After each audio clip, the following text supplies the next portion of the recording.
கர்நாடகாவை அலறவிட்ட தலைவர் விஜயின் பாடல் அதிர்ந்த அரங்கம். தலைவர் விஜய் சினிமாவின் உச்சத்தை விட்டு அரசியலில் களமிறங்கினார். அவர் தனியாக 2026 போட்டியிட்டு மக்கள் அவரை முதல்வர் சிம்மாசனத்தில் அமர வைத்துள்ளனர். அவர் ஆட்சிக்கு வந்த நாளிலிருந்து பல அதிரடியான திட்டங்களை வகுத்து வருகிறார்.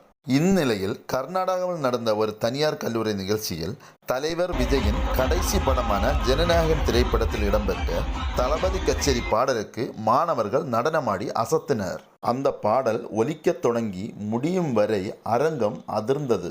இப்படி ஒரு மாஸ் எந்த தலைவருக்கும் எங்கேயுமே கிடைத்தது இல்லை. என்னதான் தலைவர் விஜய் முதல்வர் ஆனாலும் அவருடைய பழைய திரைப்பட பாடலுக்கு இருக்கும் ரசிகர் கூட்டமே தனிதான்.